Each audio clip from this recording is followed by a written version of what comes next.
Place des femmes, accueil des fidèles LGBT+, le pape Léon XIV veut rassurer la frange des catholiques bousculés par la méthode de son prédécesseur François en écartant tout changement doctrinal à court terme, dans sa première interview depuis son élection. Dans cet entretien publié dans un livre qui paraît jeudi au Pérou, où il a vécu près de 20 ans et dont il détient la nationalité, le pape américain passe en revue les nombreux défis d'une Église catholique traversée par des courants divergents, 4 mois après avoir été élu à sa tête. S'il ne semble pas dessiner de virage sur le fond, y compris sur la question brûlante de la pédocriminalité, ses propos peuvent être interprétés comme un message à une frange de l'Église attachée à la tradition, là où son prédécesseur François insistait sur la nécessité d'ouverture. Concernant la possibilité d'ordonner des femmes diacres, sur laquelle une assemblée internationale avait débattu en 2023 et 2024, le pape de 70 ans confie ne pas avoir l'intention de modifier l'enseignement de l'Église sur le sujet, à court terme. Il précise toutefois vouloir poursuivre sur la voie de son prédécesseur argentin en nommant des femmes à des postes de direction à différents niveaux de la vie de l'Église.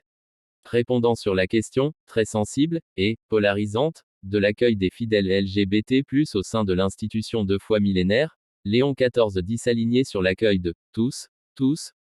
prôné par son prédécesseur mais réfute tout changement doctrinal, comme la reconnaissance du mariage homosexuel. Je pense que l'enseignement de l'Église restera tel quel, tranche-t-il dans cet entretien publié dans le livre intitulé Léon XIV, citoyen du monde, missionnaire du XXIe siècle, qui paraît en espagnol. Tout le monde est invité, mais je n'invite pas une personne en raison de son identité particulière, souligne le pape, en expliquant ne pas vouloir encourager la polarisation au sein de l'Église.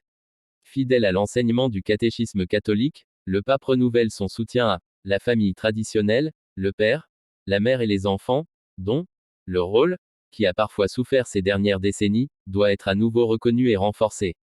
Fausse accusation. Décédé en avril à 88 ans, François avait concentré des attaques internes d'une virulence inédite de la part d'une frange conservatrice, notamment sur les restrictions du rite traditionnaliste en latin ou ses critiques de la curie romaine, le gouvernement central du Saint-Siège. Sans modifier la doctrine, il avait multiplié les gestes d'ouverture envers les divorcés remariés et les fidèles LGBT+, et autorisé fin 2023 les bénédictions de couples de même sexe, une décision qui avait provoqué une levée de boucliers dans le camp conservateur, notamment en Afrique et aux États-Unis.